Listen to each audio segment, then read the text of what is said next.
لیکن ظاہر ہے اس عالم میں اس نے مجھے بھی دیکھ لیا تھا، اور دوسرے لمحے میری آنکھوں کے سامنے ایک تیز چمک لہرا گئی۔ اگر انتہائی پھرتی سے کام لے کر اپنے جسم کو ایک سمت نہ موڑ لیتا تو یقینی طور پر وہ چمک میرے سینے میں اتر گئی ہوتی۔ کسی نے مجھ پر خنجر سے وار کیا۔ تاروں کی مدھم روشنی میں خنجر کی اس چمک کو میں نے ایک لمحے کے لیے دیکھ لیا تھا، اور یہی لمحہ مجھے بچانے کا باعث بن گیا تھا، ورنہ کام تمام ہو جاتا۔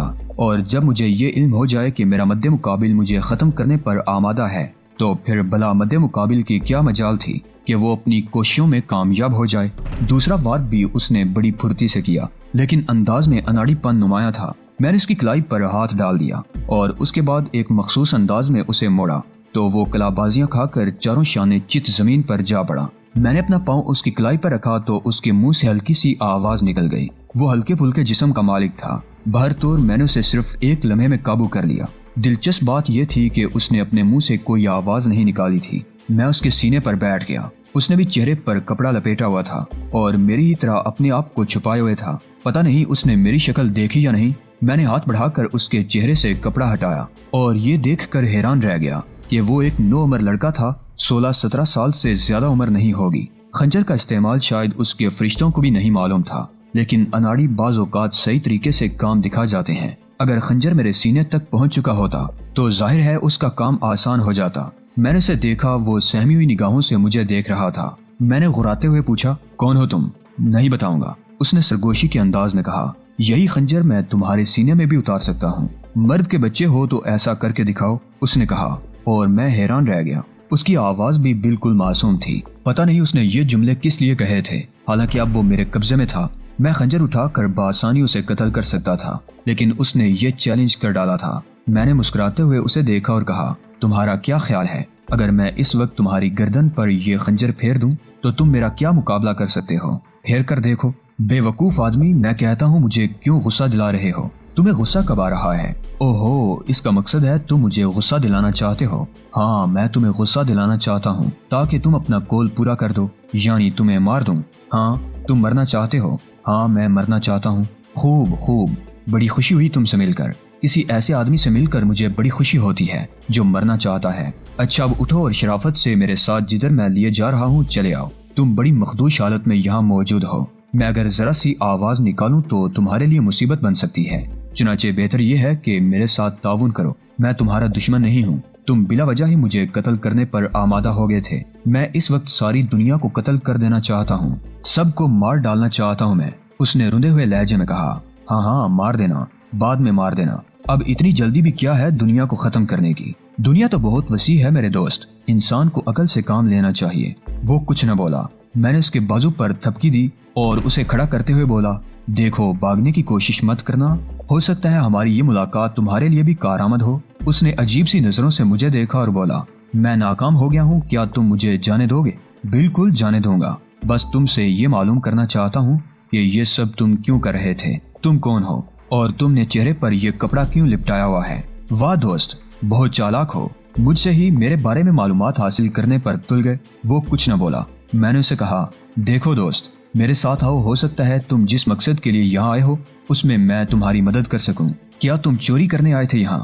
لعنت بھیجتا ہوں میں چوری پر، تو پھر یہاں کیوں آئے تھے، اور وہ بھی خنجر ہاتھ میں لے کر؟ میں چودھری الیاس کو قتل کر دینا چاہتا ہوں۔ دفعتاً میرے ذہن میں بجلی سی گونجی۔ لڑکے کے چہرے کے خد و خال اور نقوش مجھے کچھ شناسا محسوس ہوئے تھے۔ کون ہے یہ، کون ہے؟ میں نے دل ہی دل میں سوچا، اور پھر میں نے آہستہ سے کہا، کیا تم فریدہ کے بھائی ہو؟ وہ بری طرح چونک پڑا، اور پھر اس نے کہا، تم فریدہ کو کیسے جانتے ہو؟ مجھے پہلے جواب دو، کیا تم فریدہ کے بھائی ہو؟ ہاں، میں اس کا بھائی ہوں اور میرا نام نعیم ہے، حافظ جمیل احمد کے بیٹے۔ ہاں، مگر تم یہ ساری باتیں، میں تو کیا تم مجھے اپنا چہرہ نہیں دکھاؤ گے؟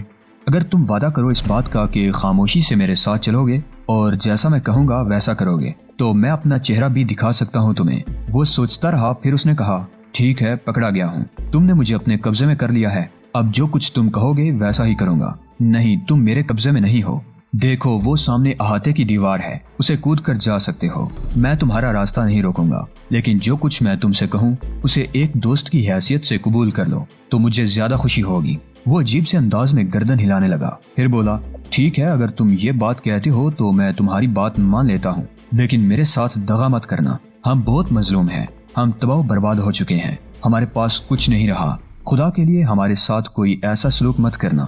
اس کی آواز میں آنسو محسوس ہو رہے تھے۔ میں نے اس کی پشت تھپ تھپاتے ہوئے کہا، میرے دوست میرے ساتھ آؤ، میں تمہارا دوست ثابت ہوں گا، دشمن نہیں۔ وہ آہستہ آہستہ میرے ساتھ چل پڑا۔ فخرو کا معاملہ میں نے ملتوی کر دیا۔ پہلے ان حضرت کو دیکھنا تھا کہ یہ کس رنگ میں ہیں۔ میں اسے ساتھ لیے اپنے کمرے میں آ گیا۔ مجھے یقین تھا کہ اس وقت کوئی نہیں جاگ رہا اور اسے ساتھ لے جانے میں کوئی خطرہ نہیں ہے۔ تم یہی رہتے ہو؟ اس نے پوچھا۔ تمہارا کیا خیال ہے؟ میرا کیا خیال ہو سکتا ہے؟ میں نے تو اپنا چہرہ اس لیے چھپایا تھا کہ کوئی مجھے پہچان نہ لے، مگر تم نے نہ جانے اپنا چہرہ کیوں چھپایا ہے۔ اگر تم اس جگہ کے رہنے والے ہو تو تم بہت ذہین لڑکے ہو۔ میں نے مسکراتے ہوئے کہا، چھوڑو، ان باتوں میں کیا رکھا ہے؟ اس نے بیزاری سے کہا، پھر بولا، اگر تم مجھ سے مخلص ہو تو مجھے اپنا چہرہ دکھاؤ۔ میں نے اپنا چہرہ کھول دیا۔ اب بتاؤ، مجھے پہچانتے ہو؟ نہیں۔ پھر تو میرا چہرہ دیکھنا تمہارے لیے بیکار تھا۔ میں نے تمہیں پہلی بار دیکھا ہے۔ یہاں رہنے والے سارے لوگوں کو جانتے ہو؟ کافی حد تک۔ وہ کیسے؟ کئی بار یہاں آ چکا ہوں۔ اوہو، جبھی اتنے اطمینان سے یہاں آ گھسے تھے، میں نے مسکراتے ہوئے کہا، اور وہ مجھے دیکھتا رہا۔ پھر بولا، مگر تم کون ہو؟ تمہارا دوست۔ میرا دوست اس کوٹھی میں کیسے ہو سکتا ہے؟ یہ خنجر لیے چہرہ ڈھکے تم یہاں کیا کرنے آئے تھے؟ ایک شیطان کا خاتمہ کرنے۔ کون ہے وہ شیطان؟ میں نے پوچھا۔ وہ مجھے گورنے لگا۔ پھر بولا، چودھری الیاس۔ تمہاری اس سے کیا دشمنی ہے؟ اس نے میری بہن کی عزت لوٹی ہے۔ اس نے میری معصوم بہن کو زندہ درگور کر دیا ہے۔ اوہ، تو فریدہ نے اصل بات بتا دی، حالانکہ میں نے اسے منع کیا تھا۔ میں نے گہری سانس لے کر کہا اور وہ چونک پڑا۔ تم نے؟ فریدہ نے کیا بتایا ہے گھر جا کر؟ میں نے پوچھا اور اس نے روندے ہوئے لہجے میں ساری کہانی سنا دی۔ اس میں میرے دیے ہوئے مشورے کا بھی تذکرہ تھا۔ میں نچلا ہونٹ دانتوں میں دبا کر اسے دیکھتا رہا۔ پھر میں نے کہا، اب تمہیں اندازہ ہو گیا کہ میں کون ہوں؟ اوہ، مگر کیا تم وہی ہو جس نے میری بہن کی مدد کی تھی؟ ہاں، اور تم یہاں رہتے ہو؟ میں یہاں مہمان آیا ہوں۔ تم بہت نومر ہو، لیکن کیا تم بتا سکتے ہو کہ وہ وحشی جس نے تمہاری بہن کے ساتھ یہ سلوک کیا ہے وہ چودھری الیاس ہی ہے؟ 100% وہی۔ کیسے کہہ سکتے ہو؟ میں نہیں، پورا فرید پور یہی کہتا ہے، لیکن تھانے دار زمین خان نے سب کی زبان بند کر رکھی ہے۔ اس نے سب سے کہہ رکھا ہے کہ اگر کسی نے چودھری صاحب کے خلاف زبان کھولی تو اسے زندگی بھر جیل میں رہنا ہوگا، اسی لیے کوئی ان کے خلاف کچھ نہیں کہتا۔ تھانے دار زمین خان۔ خوب، یہ نیا نام بتایا ہے تم نے، بہت خوب۔ اب یہ بتاؤ نعیم بیٹے کہ تم اپنے باپ کو بتا کر آئے ہو کہ تم یہ کرنے جا رہے ہو؟ نہیں، چھپ کر آئے ہو؟ ہاں۔ تو اب میری ایک بات مانو، اسی طرح چھپ کر یہاں سے چلے جاؤ کہ میں تمہارا دوست نہیں، بڑا بھائی ہوں۔ اس طرح فریدہ تمہاری ہی نہیں، میری بھی بہن ہوئی۔ اپنی بہن کی آبرو کا انتقام لینا بڑے بھائی کا کام ہے۔ اپنے والد سے کہہ دینا کہ فریدہ کا بدلہ لیا جائے گا۔ میں بہت جلد ان کے پاس آؤں گا اور ان سے بات کروں گا۔ وہ سسک کر رونے لگا۔ بمشکل میں نے اسے خاموش کیا۔ پھر پوچھا، بولو، میری بات مانو گے؟ ہاں، اس نے کہا، اور اس کے بعد اسے احاطے تک چھوڑنے آیا۔ احاطہ عبور کر کے اسے باہر نکالا، اور جب وہ چلا گیا تو میں اپنے کمرے میں آ گیا۔ ترتیب ہی بدل گئی تھی، سارا پروگرام الٹا ہو گیا تھا۔ اب وہ سب کچھ ضروری نہیں تھا جو میں نے سوچا تھا، بلکہ ان حالات کی روشنی میں نئے پروگرام ترتیب دینے تھے۔ ان پر سوچنا تھا، رفتار سست کر دینی تھی، کام ٹھوس بنیادوں پر ہونا ضروری تھا۔ دوسری صبح حیرت انگیز طور پر چودھری رمضان صبح کے ناشتے پر نظر آئے، مجھے دیکھ کر مسکرائے۔ او سنا بھائی، کیسی گزری ہے تیری جہانگیر جمال شاہ؟ ٹھیک ہوں چودھری صاحب۔ او بھائی، شہر میں DIG صاحب سے ملاقات ہو گئی، ڈیڈی سے؟ میں اچھل پڑا۔ او، ڈرنے کی ضرورت نہیں ہے، میرا تیرا وعدہ تھا کہ میں انہیں نہیں بتاؤں گا، سو میں نے نہیں بتایا۔ او، میں نے گہری سانس لی۔ گھر لے گئے تھے مجھے اپنے ساتھ زبردستی۔ ہماری ان کی یاری پکی ہے، مگر کیا کریں، وہ اپنے دندوں میں پھنس گئے اور ہم یہاں زمینوں کے غلام ہو گئے۔ بڑی باتیں ہوئیں۔ میں نے وہاں تیری تصویر دیکھی۔ تصویر؟ ہاں، فریم میں لگی ہوئی ہے، گروپ فوٹو ہے، سب ساتھ ہو تم لوگ، یاد نہیں؟ جی ہاں، یاد ہے۔ مزے لیے میں نے پوچھا، یہ کون کون ہے؟ اور تیمور نے مجھے بتایا تیرے بارے میں۔ میں نے پوچھا، یہ کون ہے؟ تو جانتا ہے کیا کہا اس نے؟ کیا کہا؟ میں نے گھٹے گھٹے لہجے میں کہا۔ کہنے لگے، یہ بیرون ملک گیا ہوا ہے، ان دنوں کینیڈا میں ہے۔ دل میں بڑی ہنسی آئی تھی۔ یہ اپنا فرید پور کینیڈا کب سے ہو گیا؟ جی، میں نے یہی بہانہ کیا تھا۔ میں نے صورتحال سمجھتے ہوئے کہا، اس کا مطلب ہے کوئی خطرناک صورتحال پیدا نہیں ہوئی تھی اور حالات قابو میں تھے۔ چودھری صاحب کہنے لگے، او بھائی، اتنا لمبا بہانہ، بھائی سیر کرنے کا ارادہ ہے کیا؟ جی چودھری صاحب، بری طرح اکتا گیا تھا گھر سے، اسی بہانے گھر سے نکل سکتا تھا۔ ہاں بھائی، یہ نئی نسل بڑی اکتائی ہوئی ہے اپنے ماحول سے۔ ایک ہمارا زمانہ تھا، کنویں کی مینڈک کی طرح گزار دی، کبھی سوچا بھی نہیں کہ زندگی اسے آگے ہو سکتی ہے۔ خیر چھوڑ، آج تجھے سیر کرا دی جائے گی۔ آپ کا کام ختم ہو گیا؟ او ابھی کہاں پتر، لمبا جھگڑا چل گیا ہے، گھر کی خبر لینے آ گیا تھا، کل پھر چلا جاؤں گا، تو پھر کریں تیاریاں۔